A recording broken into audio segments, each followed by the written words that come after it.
Vision in action, 11. Lifelong fulfillment, vision in action, live. Well, good morning, folks. Welcome to Vision in Action Live, and I'd like to take this chance to wish you all a Happy New Year this year. And I hope you're staying warm with all the cold weather that's going on right now in January. I'm Jim Boswell. I'm your host of Vision in Action Live, and I'm the author of Lifelong Fulfillment, Take Charge of Your Life. You know, on the Vision in Action Live podcast, we focus on expert knowledge and solutions that work on individual personal development. That's our focus here. These are the component pieces that allow you to construct and build your best life. To do this, we bring you representative experts from every conceivable discipline that can inform your thinking about your own journey to lifelong fulfillment. So welcome aboard for today. We've got a podcast panel I think you're going to find very interesting. We're going to focus on U.S. veterans and their transitions into civilian life. And for many of us, this can be an eye-opening experience. So let's talk about who we have today. This will be a panel. Biddick joins us. He's a veteran combat medic in Iraq, now a nurse who specializes in emergency medicine and crisis intervention for veterans and others that are at risk. Ben's an expert on suicide prevention, PTSD, mental health, stress management, resilience, leadership, and workplace dynamics. Welcome, Ben. Thank you so much. And we also have, as a return guest, Garret Biss. He's a veteran USMC pilot and now a certified professional recovery coach. He's a certified professional potential trainer, an addiction recovery coach, a TEDx speaker, and the creator of the Valiant Path Veterans Coaching Initiative. And it's good to have you back, Garret. Thank you. Great to be back. Thank you so much. So, as you know, at Vision in Action, we focus on personal development solutions in all its relevant forms. And to do that, today, we're going to look to an especially pertinent issue, and that's U.S.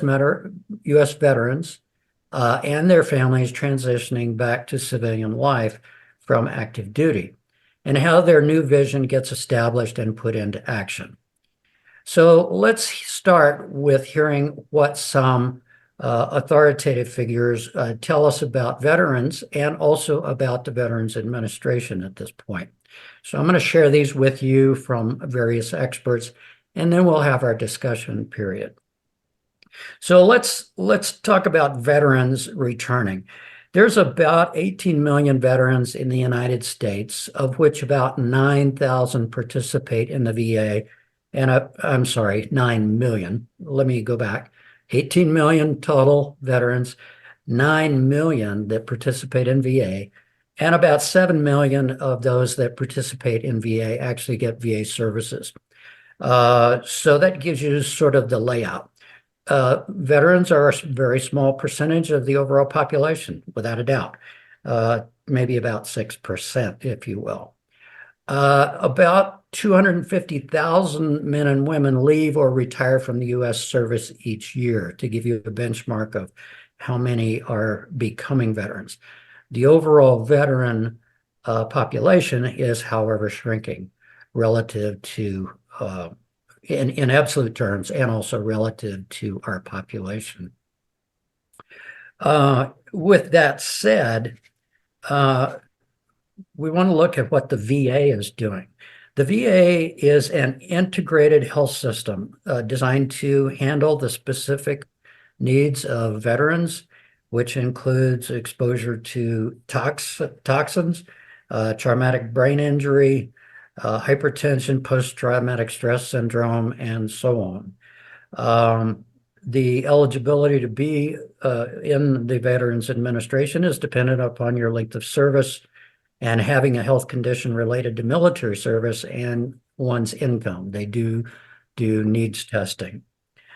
In the VA, there's about 171 medical centers and about 1,113 outpatient clinics scattered around the United States.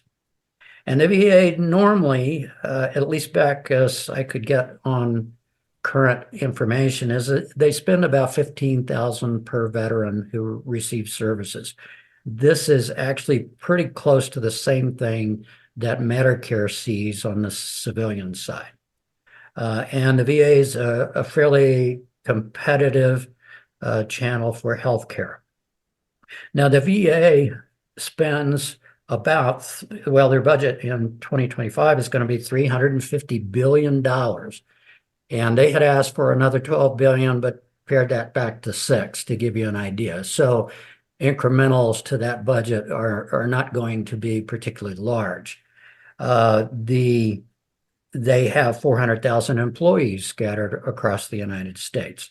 And they have a brand new secretary, Dennis McDonough, who's heading up the VA from now forward. And they're looking to streamline, cut regulations that are, in the way of good service and, ensure every veteran gets the benefits that they've earned.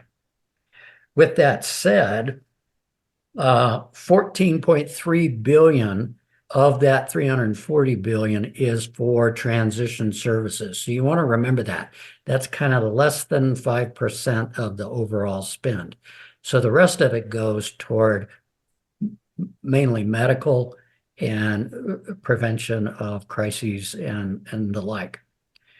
And the other issue about veterans is a lot of veterans are rurally associated. So about half of those that receive service, numbering about 4 million or more, actually are in rural areas. And frequently they drive 60 miles one way simply to get to it. So access is not always the best, but still that's a function of the way they work. Nearly a quarter of VA medical health care these days is actually delegated to the public sector. And there's various reasons for it. Sometimes it's location, sometimes it's simply available expertise, or it could be scheduling. And when you put veterans into the public care area, that public care is, number one, more expensive. It also is no better, shall we say, than the quality and timeliness that the VA offers. And it doesn't specifically offer the screening that the VA does for veteran-associated combat health issues and suicide potential issues as well. So that's kind of, one of the things is, where does the VA spend its money? So a quarter of it or more is going into that arena. The VA sort of regards I'm using RAND Corporation statistics here, that the issues for veterans are primarily transition, suicide prevention, which comes in with the screening, making sure that they're not homeless, and also those that are at risk because of limited financial resources. The third tier is the health conditions that result via their service.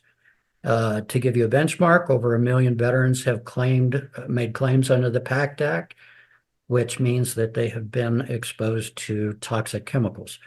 And of course, we're all familiar with the long-term effects of traumatic brain injury being an issue that we're still learning about and still dealing with. Smoking is more prevalent among veterans, and so we also know that smoking is not particularly conducive to good health. And one additional interesting one is, in the last 20 to 30 years, as women have joined the military forces, when women show up at the VA, they're typically younger than the men that show up at VA. They have different healthcare requirements, amongst them reproductive healthcare that is not directly supported or easily supported by the Veterans Administration. So if we benchmark that against another authority, I want to quote some stuff out of Mission Roll Call as of 2024, saying that in the transition phases, that when they did a tally amongst veterans, that they found that 85% felt that the military transition program did not prepare them well for leaving military service and starting their civilian careers and lives. And the TAP program, or Transition Assistance Program, is VA's version of helping them do that transition. It's supposed to provide tools, information, and resources to service members. And remember, it's only about 5% of the VA budget in 2025. Mission Roll Call thinks that veterans' primary issues, top to bottom, start with transitioning to civilian life. The medical part of it, including PTSD and gaps in mental health support. Kind of the environment of missing the camaraderie, community, and the purpose that they had while they were serving. Replicating that in the civilian space takes time. It's all possible, but it's not immediately possible. So they have to regrow into that. And then access to benefits for underserved veterans. It could be, simply a scheduling issue. It could be the fact that I'm in rural, or that I need to move from rural to a big city to get a particularly one service that the VA is going to offer. And it could also involve the 25% where I'm scheduled with a surgeon or something outside the VA system. Lack of proper transportation for disabled veterans. That tends to be an issue, and we quoted why. And homelessness is really a precursor in many cases to the suicide thought process. And so that's something that they consider pretty important. And oddly enough, being stereotyped with veteran stereotypes in entertainment and civilian life. There's a public expectation about who we are. And unfortunately, we're not homogeneous across the board. So, for instance, here, we have a medic, a pilot, and I'm an ex-US submariner. So there's not a lot of homogeneity in those individual activities, but as veterans, we all have the same thing after the fact, and that's transitioning, healthcare, et cetera. So with that said, those are kind of benchmarks in our discussion that we can jump off from. So, Ben, with yourself and Garret, I'd like to really talk about your perspectives on the issues of what the issues for veterans really are, whether they're the physical, the psychological, basic blocking and tackling, employment, housing, and family. So, Ben, would you like to kick that off, please, and just give us a little comment and perspective from what you're doing? Sure, I'd be happy to. First of all, thank you so much for the platform. It's incredible, and I'm honored to be here. So what I would really like to touch on, as I heard that great recap that you provided for us to really bring into context what's happening here. What I have seen, and from my perspective, largely working in crisis, and a lot of those initiatives are really focused on suicide prevention. And a lot of those, from my perspective, seem to be pretty reactive down the line, where people are in crisis or reactive to a point where it's become an emergency. And I would really like, as you have said there, that 5% being dedicated to the transition phase. It is a complex process that people need to go through psychologically to alter from a perspective and a mission that the military gives us to go out there, go into dynamic environments, be resilient, face challenges, overcome them. And a lot of those qualities that we develop are pure gold. Self-discipline, identifying challenges, being creative about overcoming them, utilizing the resources that you have, being resourceful at all times to come up with ingenious solutions to really practical challenges, right? It's not a lot of real intellectual concepts. These are life and death concepts. These are a microcosm of the challenges that we face in a lot of different environments in the civilian world and in worlds where active conflict are happening. So whether the conflict is combat to a conflict of people not having a sense of purpose and then getting into the workplace and not being able to communicate key challenges or having self-awareness when it comes to challenging emotions. What I really, really think is very important is in that transition phase, if we look at Maslow's hierarchy of needs, right, we can't get to these higher issues where we're dealing with these complex culture changes if veterans don't have stability of housing, stability of income, and an ability to focus on these higher level issues without having to focus on the immense need of those security level things where we know we have warm clothes, we know we have our needs met, we're providing for our families are eating, our healthcare needs are met.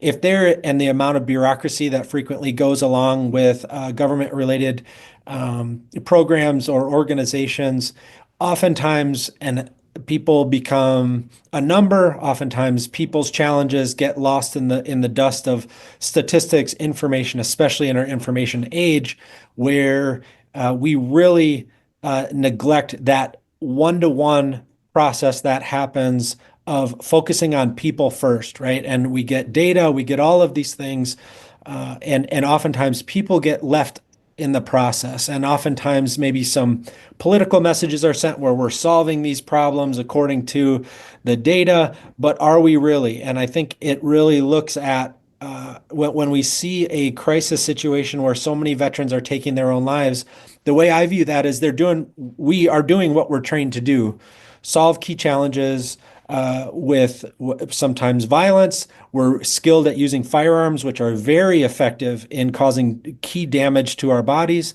And we're skilled at using those in conflict against an opponent or an enemy that may be trying to take our lives.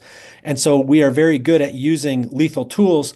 The problem is when we are experiencing internal struggles or deep-seated challenges where we're using tools on the battlefield to try to address challenges in our own lives, whether that's employment, whether that's relationship issues, whether that's a lack of self-awareness, depression, anxiety, post-traumatic stress. We're real good at finding a solution. And oftentimes that solution is, I think I'm the problem because I'm not thriving in these environments. My relationships are going south. I'm failing my kids. I'm self-medicating with alcohol because I was also trained that is my key mental health solution for my struggles when I have stress. And that's what I was taught is I self-medicate with alcohol. Well, that reduces our inhibition. And then we have access to firearms, which are very effective lethal means. And so obviously this suicide becomes something that we revert to very often because it draws from our wheelhouse. So what I really like in creating and what I really love doing for veterans is getting in early, teaching these core concepts and helping them develop self-awareness, helping them be aware of those changes along the way, helping them identify their skill sets and what they're really good at, but then creating new training for them to not use anger as a solution to their challenges, but self-awareness of anger as now I'm aware that something is very frustrating to me, and I'm going to use that as a tool to create effective solutions in a new dynamic environment, which is the civilian world. And what do I need to learn as a father, as a leader in a workplace, as a teammate in a workplace where the people that I'm working with don't have any level of comfortability with what I'm comfortable with, which is austere environments, which is severe challenges, all of these things. So it's largely creating focus and perspective and altering the sense of purpose, but doing those key investments in amazing, honorable, noble human beings who are very skilled at putting off our own needs to accomplish a mission. But we can't do that forever. And certainly as we kind of de-escalate into a civilian environment, which is much different, learning those self-awareness tools, and I'm sure Garret can comment on that in the recovery space of helping us get some emotional intelligence and developing these tools so that honorability and that sacrifice can be utilized in a way where it's balanced, where we're meeting our own needs, where we're not seeing meeting our own needs or self-care as weakness or vulnerability, and seeing that as just creating longevity and consistency. But that's my perspective here to start. And again, thank you for the opportunity to share my perspective on your show. That's great, Ben. Garret, maybe you have some counterpoint to that and some different perspective that you care to discuss. Certainly. Well, I don't know. I think with everything Ben just shared, we can wrap it up now. I mean, that was very thorough and very insightful. I appreciate everything that you said. So one of the frustrations and concerns that I have with the way a lot of issues are addressed, not just in the veteran community, but really society, in our society at large, is so much focus on signs and symptoms, so much focus on the undesirable outcomes that we're facing. And I understand it's very necessary to address those things, but the more that we can shift to the prevention side of things. So I think, look at the fires in LA right now. Very, very expensive to deal with, put out fires and to deal with all the loss of life, all the loss of property that's being handled. Would have been a much more effective, much less expensive to do some preventative measures or put some preventative measures in place to prevent the potential catastrophes from happening. And I see that relates or translates a lot to the way that we're dealing with veteran issues. If some more effort and investment could be made in the front end by helping develop the emotional resilience, the awareness to prepare for and to go through that transition into civilian life, we would have a lot less of those downstream consequences. And it really kind of starts with the TAP, or the Transition Assistance Program. Now, I went through that 10 years ago. It might have changed, significantly since then, but the feedback I've been getting from more recent veterans is it's still pretty much the same. And when we look at what I came to find out recently was that this whole TAP and TRS program was developed for the purpose of reducing veteran unemployment, an extremely large financial cost or burden for paying out veteran unemployment because veterans were getting out and they weren't able to find jobs, they weren't able to integrate. So the solution was, let's create a week-long or this 40-hour training that's going to help prepare veterans to go get a job.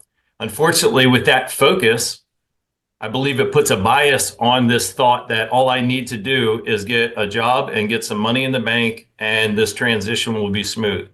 I don't remember any focus. Well, I'll take that back. The only thing that I remember being mentioned about the intrapersonal and the mental health challenges that I might face in transition was one comment that a presenter made that said, oh yeah, by the way, don't drink too much because veterans have a tendency to do that. That was the only thing that was remotely associated or tied to some of the mental health challenges that we'll face. And as I've shared with you before, Jim, the reason that my mission really behind the recent TEDx talk that I did was I wanted to draw awareness to some of those intrapersonal challenges that veterans are going to face so they can better understand it. And the title of that talk was The Unspoken Trauma That All Veterans Face. The more that I've investigated and thought about it, I believe that transition from military service itself is traumatic. We have basic fundamental human needs, and the way that we've met those basic fundamental human needs, Ben mentioned the Maslow's hierarchy of needs. One of those most fundamental needs is our need for connection to part of a tribe so that we can satiate our needs for safety and security. So we take this need for connection, we lose the way that we've met that. We also have a need for authenticity or a positive self-identity, being able to show up with permission to express how we feel, say what we think, and not fear that we're going to lose our connection or our safety and survival. We lose that as well, because every veteran I've talked to, you realize pretty quickly when you try to transition out in the civilian world and start to make new friends and new connections that there's something a little unique about us veterans. We're cut from a little bit different cloth. We've been through experiences. We've developed some character traits that sometimes don't blend so well with our new civilian counterparts. And unfortunately, through that process, what we learn is I got to start covering up parts of myself. I got to start wearing masks if I want to be acceptable in these environments, in these situations. And the tragic thing about that is as we're wearing masks, as we're hiding our authentic self in order to maintain or gain new connections, the connections that we get don't satiate that need for connection because people aren't connecting with us or connecting with the masks that we wear. And this also contributes to the mental health slide or the challenges, because if we're telling ourselves I need to show up as something else in order to be good enough or be accepted, this erodes our sense of self-worth and our sense of value because we're telling ourselves at the same time that something about me is just not good enough as it is. And then there's that fundamental need for meaning, and meaning as it provides our capacity to endure suffering and endure challenging times. if the sense of meaning that we've been derived throughout our military career was this profound sense of being able to step forward into difficult situations and face our nation's enemies to protect everybody at home, that's a very hard sense of meaning to regain. With no focus on these interpersonal challenges and on some of these, these things that are really creating a traumatic experience in our life, with none of that addressed on the front end, it can only lead to a lot of these mental health and physiological challenges that we face down the road. Right.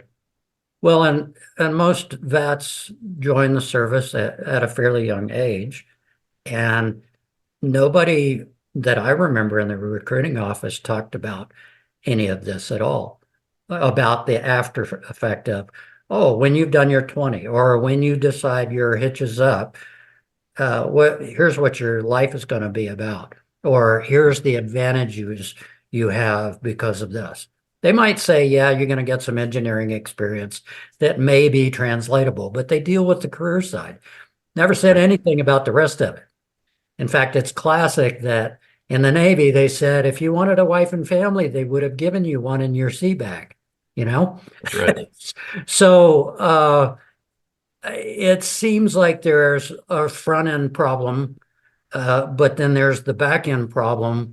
And we're knee-jerk reacting to this as opposed to saying, okay, part of it is we got to train you up and then we got to train you back out. And it just seems like the back out resources seem a little bit misapplied, a little bit more difficult than is necessary. And to your point, Garret, don't help the individual transition their thinking to one of, I am good enough. I can succeed. I can be my own master in this space as well. And I don't have to be angry. I don't have to be quite as aggressive about it, to morph these assets we had in the military into a new set of assets in civilian life. Yeah, and I am hopeful that it can change. I mean, if money is the deciding factor, or money is the thing that gets all the attention, well, there was a recognition that it was costing a lot to not help veterans prepare for a career after the military. If we can take that same level of awareness and realize what $340 billion is going into a lot of, treatment of a lot of causes that are also preventable, had we helped develop the resilience and prepare people mentally for that transition, if that's a song that we can sing, maybe it'll draw that awareness and that buy-in so that we can invest a little bit more on the front end to reduce the cost on the back end. Well, I think it's been reasonably proven in a lot of areas that prevention is far cheaper than, reacting to what happens if you don't. So, right. And I'm sure if you gave Ben and I 5% of that budget, we could connect with every veteran for at least a week before they transition, and we could have some significant results on the back end. Okay, well, we'll call up the VA and make sure they know. Great. We'll start with 1%. I mean, that sounds reasonable. What do you think, Ben? Sounds good to me. Absolutely. Sure. So guys, let's, obviously, I think we can recognize, as does the public, that, if we can't get the vets healthy, at least starting out employed and secure, to themselves, that, those are all really barriers to any further progress on self-development. If you don't solve basic things at the bottom of Maslow's hierarchy, I agree. I don't see how you would move up and start doing other things. I also am curious about what you see the intersection problem. We're trying to solve the individual soldier, sailor, Marine problem. The VA seems to have forgotten about the family side of it. Do you have any comments on that? That's a great point. It's not something I consider, Ben. I'd love to hear what your thoughts are. Sure. So this is a dynamic that we frequently focus on in some of the work that I've done is really these key relationships. If you're in your most intimate circle and you're require, the successful relationships in your most intimate circle are involving the need to be authentic. If you're not being who you truly are, if you don't feel safe enough to articulate your needs, if you're fearing that vulnerability is something that will detract from who your identity is, to if you're feeling like the articulation of your needs is a weakness, then those relationships will not succeed. If the craving of intimacy that happens between spouses, from children, if we're not modeling those realities where, hey, I don't have it together 100% all of the time. And in fact, I'm having a hard time and I'm having difficulty about these things.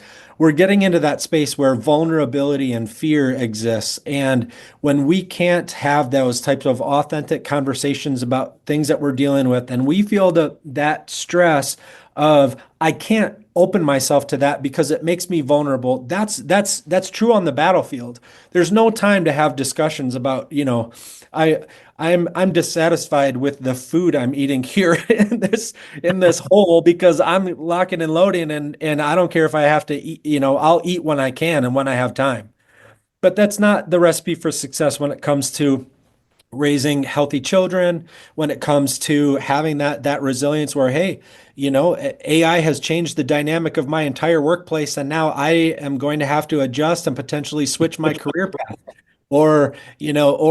I don't like this dynamic with my spouse, and I'm really hard to live with, and that's the reality of it because I'm dealing with these complex challenges and they're not empowered to understand these things as well. So if I'm struggling to navigate my interpersonal needs and my desire for intimacy, and I don't feel like I can be honest about that, then my relationships will suffer. And that, I think we saw recently here with some recent events where and this happens all the time, of relationships, intimate relationships escalating because they're not going well. And then we revert to what our skill set is. We revert to our training. And oftentimes it becomes things that are very unhealthy. So what I would say is, and this speaks to the long-term thing, and I'll wrap up my thoughts. I'm curious to hear others' opinions on this, but if we're not able to welcome a conversation of vulnerability during our military experience, if we don't incorporate these conversations from the very beginning, and that chips at that fear that's there of, am I enough, or am I going to be there enough for my teammates in a combat environment? It is something that needs to be incorporated in that, and I think there's a lot of fear around that. I don't think there's a lot of commands that are willing to really address these deep human needs that happen. And if we look at some of these Congressional Medal of Honor recipients, what do we really find there? We find young men and women who put the heights of sacrifice and love for their brethren at the forefront of what they're doing. And so if we can draw that love for the team, that love for each other into a relationship experience where we understand the dynamics of when it's good to sacrifice, when it's tactically safe to express vulnerability. If we incorporate that into our daily practice and our daily approach to addressing conflict and suffering and pain, and bring them into our relationships, I think we'll see a lot of really healthy fatherhood and motherhood, navigating the stressors of deployment, transitioning into the civilian space. I think being open in strategic environments to ensure that we're addressing vulnerability along with self-discipline. If we can find a balance there, I think we make a lot of headway pretty quickly. Yeah. Seems like the family portion, particularly for parents and spouses, should be part of the TAP agenda. The person doesn't come back to civilian life with no connections generally. So seems like the spouses could benefit, as could parents in that process.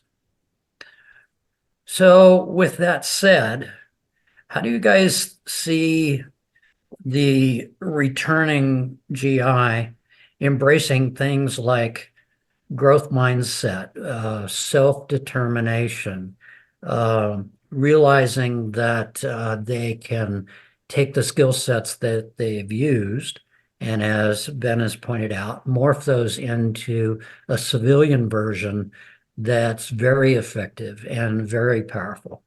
Garret, you've got a lot of experience in this space. Maybe you can give us some pointers. Yeah, it's a great question, great topic to discuss. So I think one of the first things that we need to do is start bringing some of these terms into the normal vernacular, normal conversations that we're having. One thing that's always top of mind for me is the term post-traumatic growth. Unfortunately, I've had a lot of presentations recently with mental health professionals and trauma experts. And usually as I'm giving a presentation, I'll just, before I talk about it, hey, let me get a show of hands. How many people know what PTG is or have heard post-traumatic growth? And it saddens me that less than 50% of these experts sitting in the room, these clinicians and therapists that are working with trauma patients, even know that there's such a thing called post-traumatic growth. So if we can even bring it away, like how can somebody experience it? How can we help someone lead somebody to this if we don't even know that it's a thing? So this is just one example. So whether it's post-traumatic growth, whether it's a growth mindset and really helping individuals understand what that is, I think just introducing these is going to go, it's a great big first step in the right direction. And we talked about, the suffering. So there's a lot of things that we pick up. There's a lot of traits that we develop while we're in the service that serve us at that time for a purpose. And unfortunately, it's even overtly expressed. I remember in the basic school and basic officer training that I was told, don't share your emotions. Don't let anybody see any emotions on your face when you're in front of your Marines. Because emotions are extremely infectious. We humans are hardwired for connection, and part of that is hardwiring to help us experience empathy and feel what other people are feeling. So I was actually told and trained to mask that so that it wouldn't affect those that were around me. We need to also understand in a debrief that, hey, this is something that we've trained and this is something that you developed because it served a purpose for a specific role and a specific time. However, this isn't something that you need to carry, that you should carry out into the real world. And that comes back a lot to the talk about authenticity. We need to feel safe expressing how we're feeling. There's a lot of individuals that want stronger connections. They're fighting, they really want with every, inch or cell of their body for a better connection with their children, a better connection with their spouse. But if they've been trained to hide certain elements of them, or if they've been conditioned to think that there's things about them that they need to hide, this comes back to that authenticity piece. If somebody's connecting with this mask that we present, then we're not getting the benefits of that nurturing connection. And that's a huge challenge. And there's also something around this relationship that we have with service and being of value. So a lot of my positive identity and a lot of my value or sense of value or self-worth came from my willingness as a Marine to suffer, to go into hard and challenging times, hard and challenging environments, do things that other people aren't willing or aren't capable of doing. And through that, my willingness to suffer, I feel like I developed this incorrect relationship with this idea of suffering and this idea of service.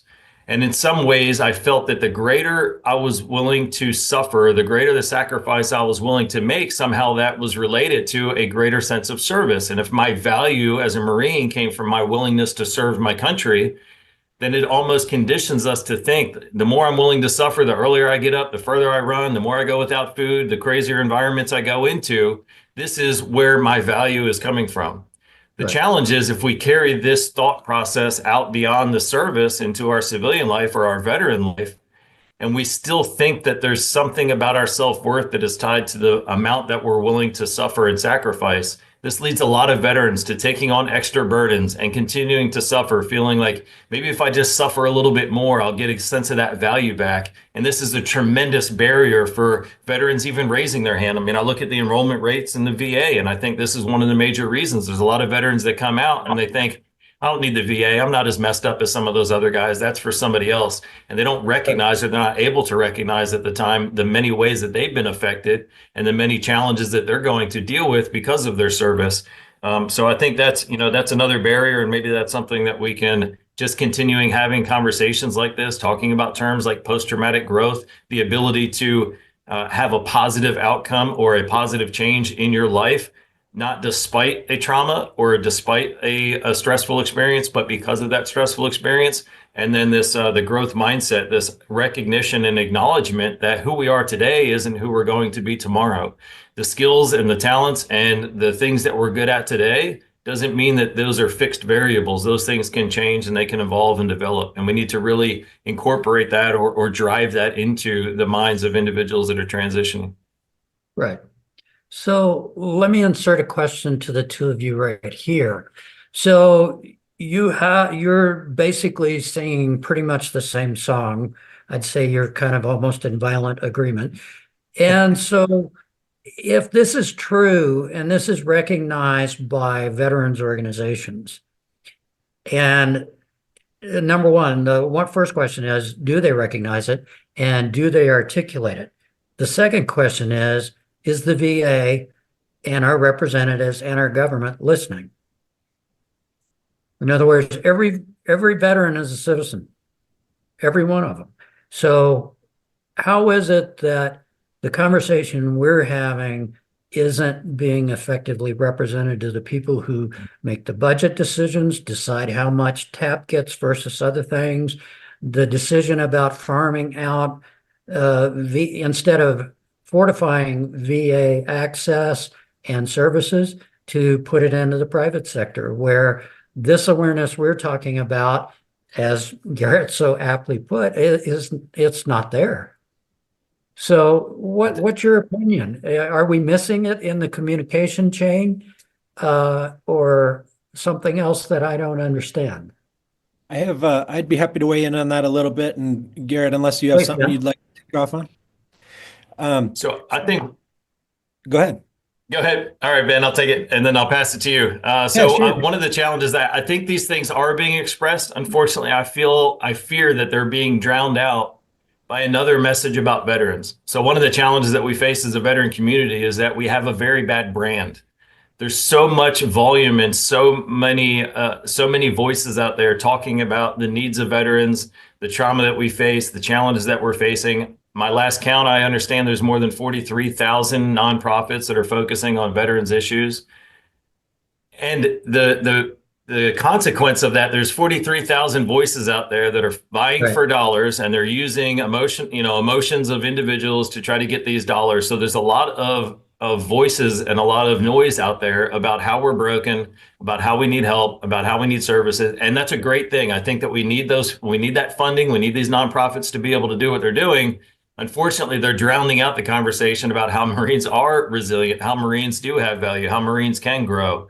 So that's a challenge, I think, as a veteran brand that we face. And there's some great organizations that recognize this, and they're doing some hard work to bring a voice to the resilience and the abilities and the value that veterans have. I know Zero Mills or Mission After, Buffer Springs, just a couple of these organizations that are really trying to shift the tide of what the brand veteran means, so that we don't continue to not just broadcast this message publicly to the rest of our society, the rest of our country, but also broadcast this message to veterans, because veterans are hearing the same messages as well. And sometimes that affects the way that they feel about this title that they carry, veteran.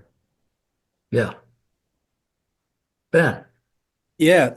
Again, and if I could just echo some of what Garret mentioned there, part of that veteran brand is that suffering, that message of there's a certain degree, I guess, in my experience in helping with veterans in group therapy, veterans who have dealt with suicidal ideation for years, alcoholism, a lot of different self-harm behaviors and things of that nature, is partly it's a badge of honor. It's to say, I did awful, horrible things. I did that, and that earned me this respect. I am a veteran, and especially with the increased respect, the horrible things that our Vietnam veterans experience coming back into the civilian world, that has changed significantly in culture as far as the response, the thank you for your service type messages that we're getting.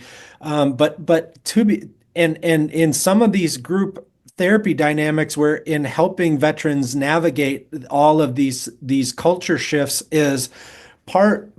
I've had veterans tell me, like, isn't this what I'm supposed to be? I'm supposed to be the aloof kind of alienated person on the outside of things, and that's part of my badge of honor of I earned this, and aren't I supposed to be messed up? Aren't I supposed to be someone who doesn't fit in the civilian world? And I agree also with the post-traumatic growth. If we're really focused on how post-traumatic stress comes from experiencing a deep sense of helplessness paired with a sense of absolute terror or horror, right? So we're thrown out there, and if into these type of situations, we're given tons of training to navigate and survive. But are we taught about all these dynamics where we are seeing those things and coming back whole? I mean, we have had combat conflict since the beginning of the human race. People were dealing with combat violence from the very beginning. So this is not something that's like this hugely different. Although 1% of our people in the United States have served in the armed forces, there is that different element of experience here. But we also have a very human side of the human experience that I think we can really find a lot of common ground in the civilian world. And if our systems really recognize and stop acting with fear towards this, then and really look at it as this is a very human experience. When humans are ready to go to war because of a boundary, because of a resource that's scarce, because of an ideological purpose. This is nothing new to the human experience.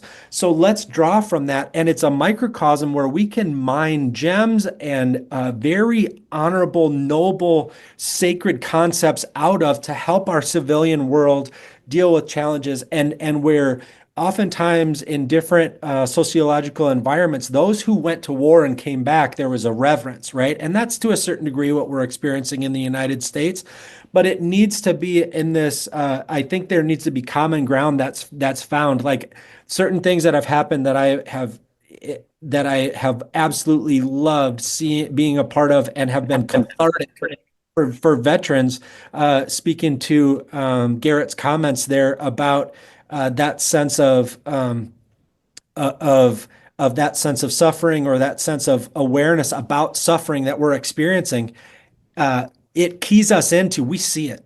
We see suffering, we know it, we taste it, we felt it, we see it in others. And then we get that protective drive to be like, I am going to help alleviate that suffering. There are very key dynamics when some of the neuroscience to kids who have been small children who have been in traumatic environments where there's been domestic violence in the home, where they've been physically harmed or sexually molested. Their brain patterns are very similar to veterans in combat because we're looking and scanning for threats, right? And so how powerful has it been for me to see combat veterans be a calm, steady, and security creating presence for young people who they see it in each other and they grow together. And that's where I see veterans being the branding change for veterans is the suffering that we've been through, the honor that we've sacrificed, the teamwork and the camaraderie and the purpose that's there that we get applauded for very much in different environments. We bring that to the civilian structure, and we bring that value to those who feel powerless, who have been harmed, who have also suffered post-traumatic situations where they felt helplessness and terror. And we bond together to create outcomes that are tremendous. And it's healing for the veteran just as much as it is for the people who have felt a similar suffering. So that's where I get super excited. And I just wanted to touch on that. Curious to hear everyone's thoughts on that, but that's something that's been extremely satisfying in my professional background. Ben, am I hearing you right to say the suffering in service, which is expected when you are in the military, that it's difficult to break that habit on the outside? Is that what you're saying? Because that's to the normal civilian, they don't even think that way, right? Right. In their service, they don't expect to suffer. They expect to prosper. Right. It's a totally different kind of idea set, right? Right. And how much of our human life, how much do human beings in their human life, right? We run away from suffering and we seek to pleasure. And then we Right. seek to maintain pleasure for as long as possible. And we seek to avoid as much suffering as possible. But as veterans, we're a different breed Right. because we run to the suffering and we welcome it in our own bodies. We give our meal to we give our last canteen of water to our buddy who just got shot and is hypovolemic because he doesn't have fluids in, and he or she can have whatever I have. Take my last bullets, my last food, my last water. I got you. Let's go. Let's get you on the bird, etc. Right? That noble intensity of things. And and so when we can ultimately help civilians learn those valuable lessons, but we can't, but we need to come to grips with that first so we can communicate that so there isn't that broad gap of we're that 1% of people who goes out there and does these weird things and comes back different and changed and scary. That can't be what it is. It has to be our people sent us out to make war to keep them safe.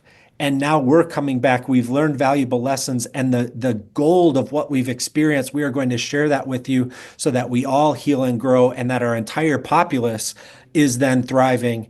And that's where I see a lot of catharsis. That's where I see veteran branding that I see as very effective, and that transitions our entire the entire culture of especially around stigmas around mental health, stigma around veterans, stigma around these types of dynamics. That's where I see the stigma go away and that honor get dialed up to exponentially, is when we do this for each other.